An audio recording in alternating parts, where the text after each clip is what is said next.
Hello friends, today I will discuss about celiac disease. Celiac disease is also called non-tropical sprue, celiac sprue and gluten sensitive enteropathy.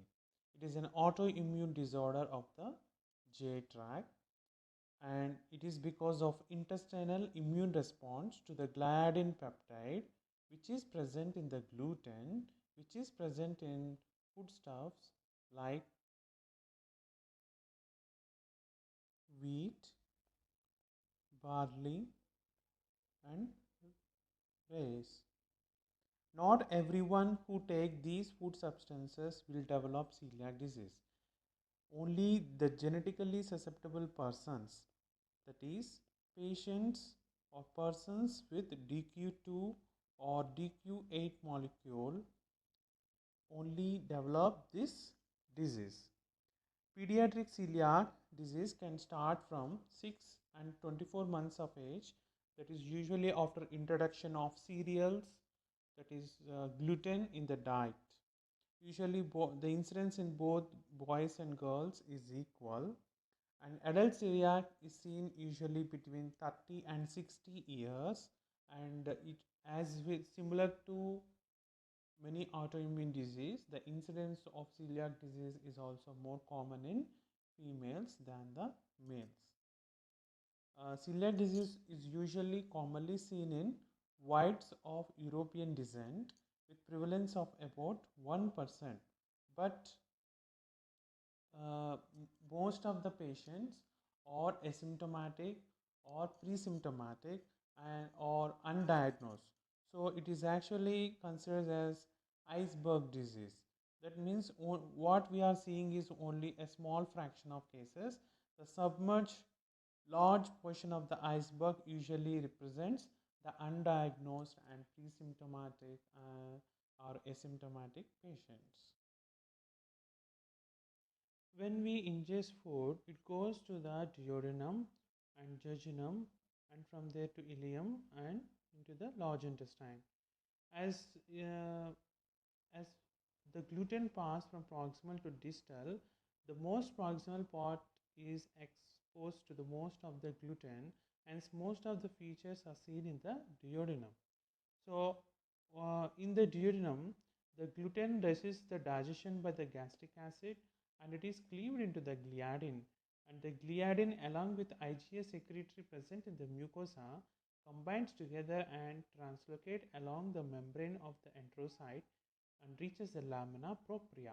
In the lamina propria, with the help of tissue transglutaminase, that gliadin gets deamidated gliadin.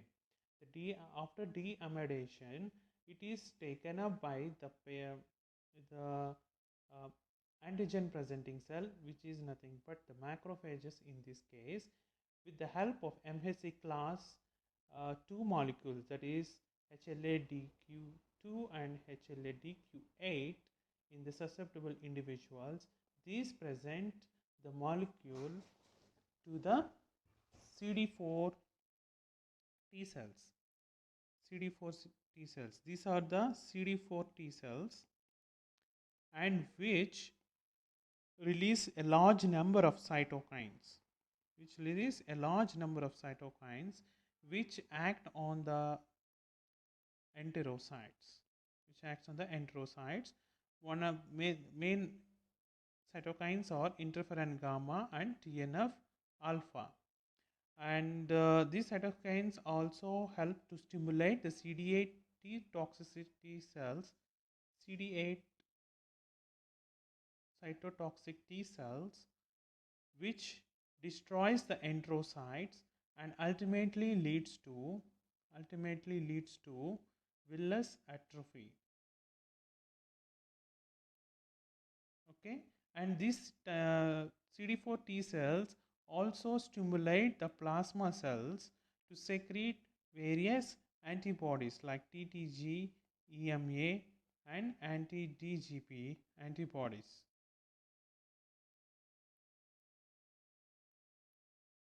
which has a role in the diagnosis rather than in the pathogenesis. So, this is the basic pathology of celiac disease. To summarize, The gliadin, which enters the lamina propria here, after getting deamidation, its neutral charge is changed to negatively charged molecule, and it is considered as a foreign antigen by the macrophage here, and it presents it to the T cell, which gets activated and release numerous cytokines and also activate the CD4 T cells, and there is also production of antibodies. So both cell mediated immunity and humoral mediated immunity takes place in the pathogenesis of celiac disease. Coming to the clinical features, celiac disease involves duodenum plus jejunum more than the ileum. As proximal intestine is involved more, most of the fat malabsorption and protein malabsorption occurs in this condition, and usually the patient may present with diarrhea or steatorrhea. Steatorrhea is nothing but excretion of fat in stools. They also present with weight loss because of malabsorption, abdominal bloating sensation, and failure to thrive in case of children. Let's now discuss the atypical presentation of celiac disease. That means these are not the classical presentation. The classical presentation is nothing but presence of bowel symptoms. Apart from the bowel symptoms, this patient can present with short stature, iron deficiency anemia because the duodenum is involved. Iron is majorly absorbed in the duodenum. The patient will have iron deficiency anemia. Similarly, they also can have folate deficiency, and vitamin D deficiency leads to osteopenia because of cerebellar involvement due to some unknown reason. They have cerebellar type of ataxia, and also the patients will have infertility. All these problems are the atypical presentations which may not be related to the bowel symptoms. Usually when a patient presents with iron deficiency anemia and there is no established cause for iron deficiency anemia, we need to rule out the celiac disease as the major pathology. Let's study about the important terms of celiac disease. The classic celiac disease. The histology will show villus atrophy. The symptoms are present, which are classical symptoms of malabsorption are present. Response to gluten is positive and serology is positive. And atypical celiac disease and classical celiac disease are similar except with non-classical symptoms, like they present with iron deficiency anemia or elevated liver enzymes or osteopenia or subfertility. Instead of malabsorption symptoms, the gut symptoms, they present with atypical present symptoms.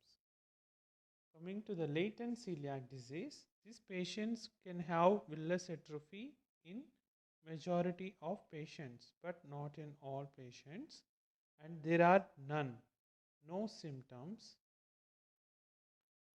is positive, and serology is also usually positive. In silent celiac disease, there are no symptoms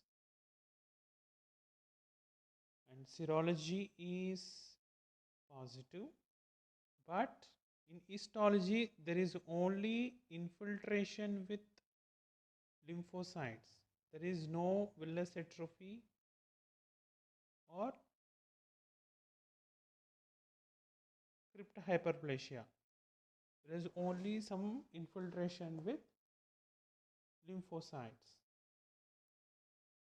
Okay, this is called silent celiac disease. So the basic difference between latent celiac disease and silent disease is, in silent the histological changes are very minor, whereas in latent, though they are asymptomatic, they have histological changes like villus atrophy. Coming to the extraintestinal manifestations, the first one is dermatitis herpetiformis.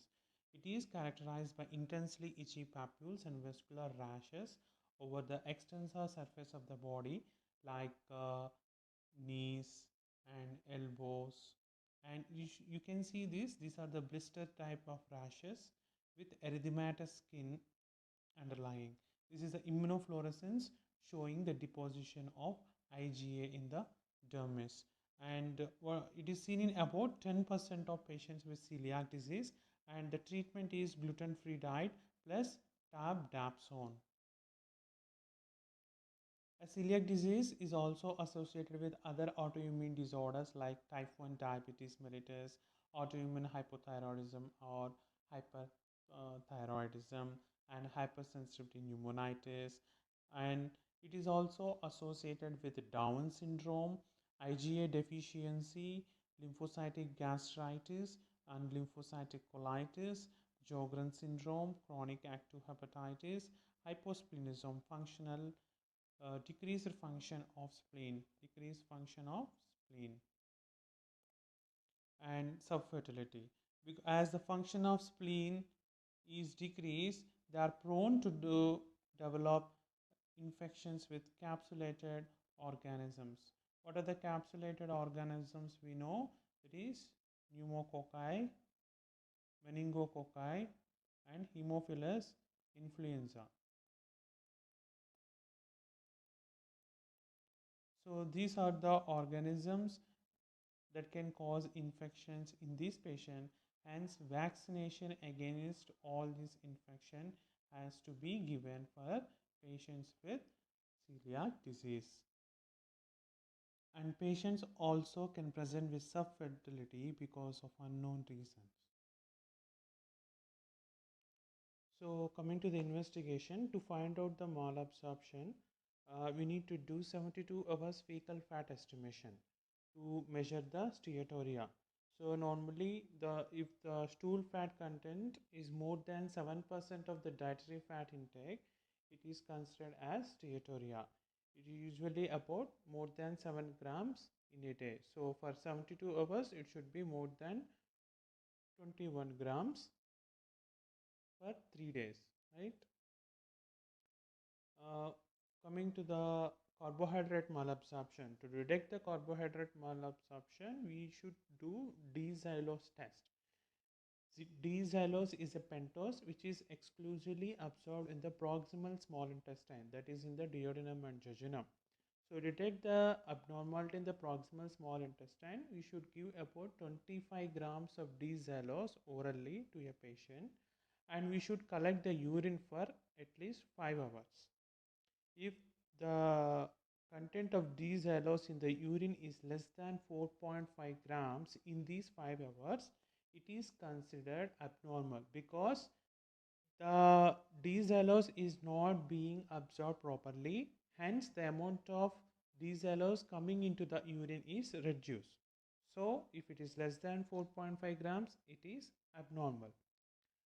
And false positivity can be seen in patients with large volume fluid collections. Like if the patient is having ascites or pleural effusions, most of the glucose will be in these pleural fluids, and obviously the amount of D-xylose collected in the urine is less. So it will give false positive result. And D-xylose test, in addition to the malabsorption in the small intestine, it also can be positive in patients with blind loop syndrome because of delay in the intestinal transit. These patients will have positive test. So we need to remember these two findings while interpreting a test result. Okay, and carbon labeled egg white test is used to detect the protein malabsorption. By this way, we can detect the malabsorption of various nutrients. Once the malabsorption has been confirmed, we can test the serological investigations. This is the first line of investigation in the diagnosis of celiac disease. There are 3 types of antibodies: anti-endometrial antibodies, anti-tissue transglutaminase antibodies, and anti-deamidated gliadin peptide antibodies. all these should be measured in IgA.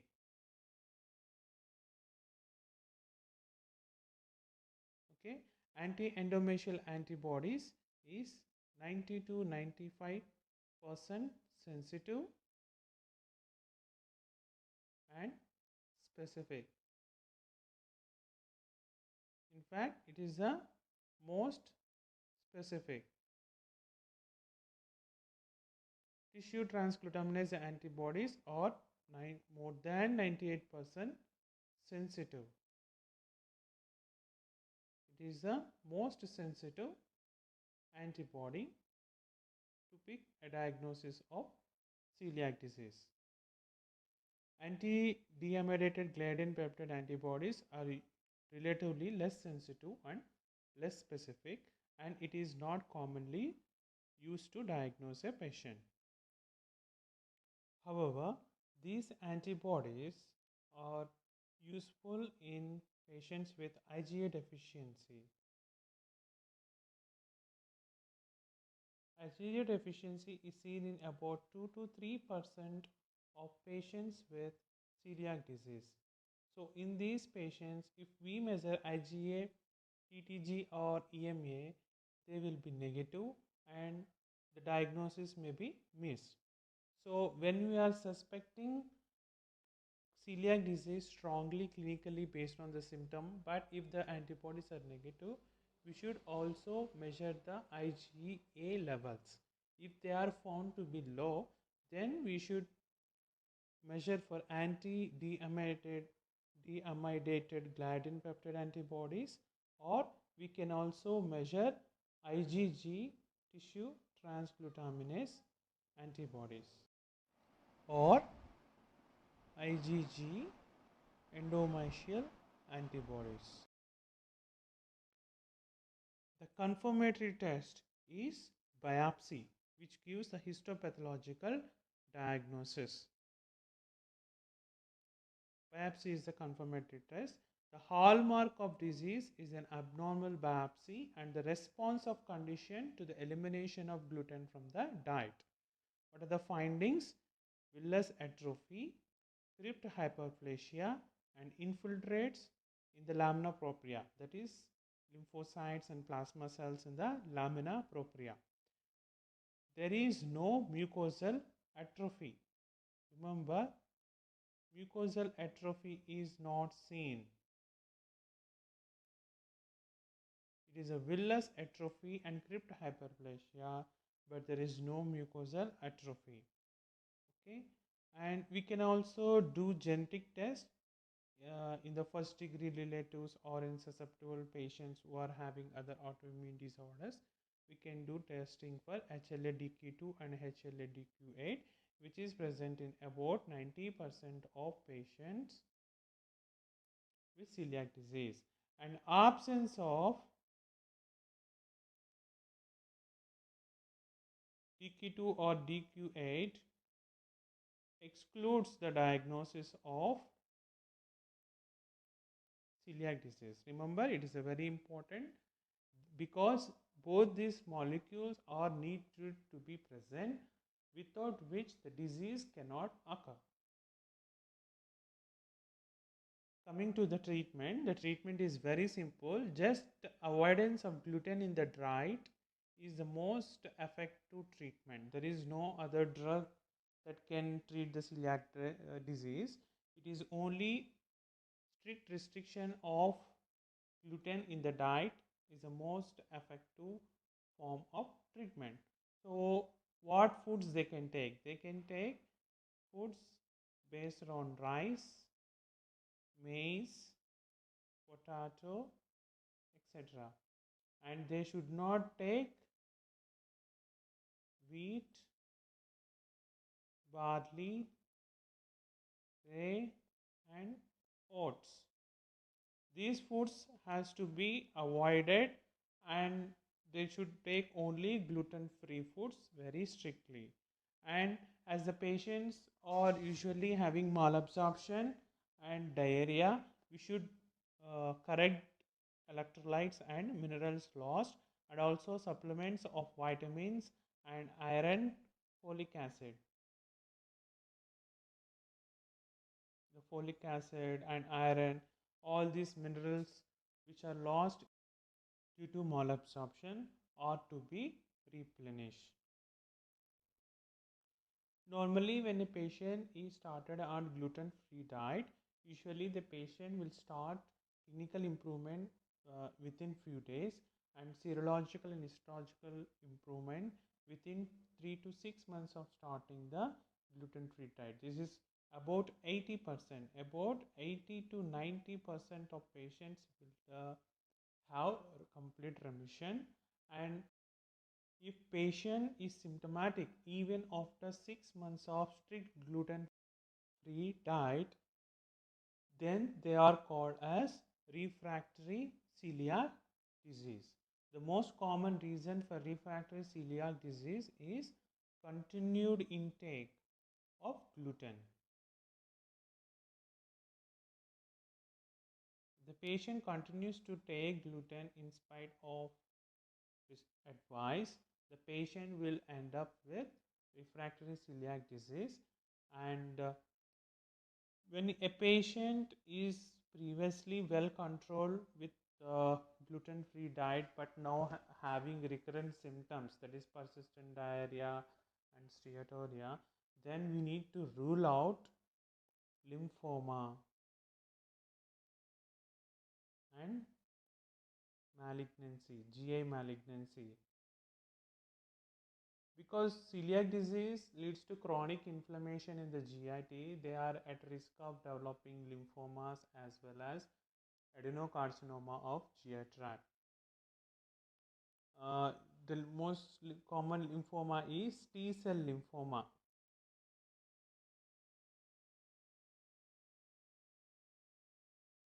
Its prognosis is poor. They have poor prognosis. Okay, and the patients with celiac disease can also have complications like collagenous sprue. Nothing but the basement membrane in the mucosa is replaced by a thick collagenous tissue, and these patients are refractory to gluten-free diet and they are having much poorer prognosis. And celiac disease patients are also at risk of celiac shock. Whenever a patient has taken a large amount of gluten, the patient will develop severe diarrhea and end up with dehydration and even may die. So it is very important for the patients to be well educated about the condition and the importance of strict gluten-free diet. Okay guys, now it's time to do some MCQs. A 41-year-old patient presented with chronic diarrhea for 3 months. A D-xylose absorption test was ordered to look for option A, carbohydrate malabsorption due to mucosal disease, carbohydrate malabsorption due to chronic pancreatitis, fat malabsorption due to mucosal disease, and fat malabsorption due to chronic pancreatitis. So what is the correct answer here? The answer for this question is carbohydrate malabsorption for mucosal disease. As I already mentioned previously, the D-xylose test is primarily done to rule out proximal small intestinal mucosal disease. Okay. Next, coming to the next question. Jejunal biopsy is diagnostic in celiac sprue, tropical sprue, Whipple's disease, radiation, enteritis. The answer is Whipple's disease. Though the jejunal biopsy or duodenal biopsy is also used to diagnose celiac sprue and tropical sprue or radiation enteritis, they are not specific. Whereas the Whipple's disease, the jejunal biopsy is specific for the diagnosis because it shows PAS-positive macrophages in the mucosa, so which is specific to the Whipple's disease. Though the celiac disease have findings and the biopsy is the hallmark finding for the celiac disease. Without the evidence of serology or without the evidence of other features, we cannot label it as celiac disease. Okay. Next question. A 25-year-old woman present with recurrent abdominal pain and anemia. Peripheral blood smear showed basophilic stippling of the RBC. What is the most likely diagnosis in this patient? Yes. Celiac disease, hookworm infestation, sickle cell disease, or lead poisoning. So we can think that recurrent abdominal pain with anemia, it can satisfy uh, the symptoms of celiac disease, but the basophilic stippling of RBC is not seen in celiac disease. Okay, it is seen in lead poisoning. The answer here is lead poisoning, which can present with recurrent abdominal pain and anemia. Okay. So the next question, in celiac prove there is a deficiency of all except. Okay, there is a deficiency of all except. So I already mentioned you that the proximal small intestine is greatly affected. So the iron deficiency will be there present, the folic acid deficiency is present. Sometimes in late stages or in severe stages, the ileum is also get affected, which can cause B12 deficiency, anemia, and vitamin A deficiency is unlikely. Though there is a fat malabsorption, steatoria, vitamin A deficiency is relatively less common. Okay. So the next one, 32 years male with chronic diarrhea, anemia, raised liver enzymes. What is the most likely antibody associated with it? So chronic diarrhea with anemia and raised liver enzymes. Diagnosis in this patient is celiac disease.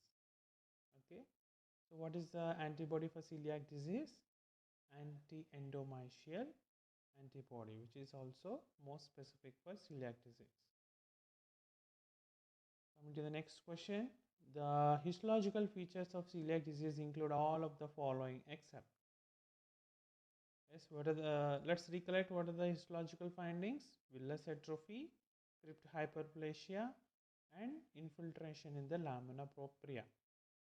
So, crypt hyperplasia is correct. Increase in intraepithelial lymphocytes is correct. Increase in inflammatory cells in lamina propria is also correct. But what is wrong here? There is no mucosal increase in the thickness nor the decrease in the thickness. It is mucosa is of normal thickness.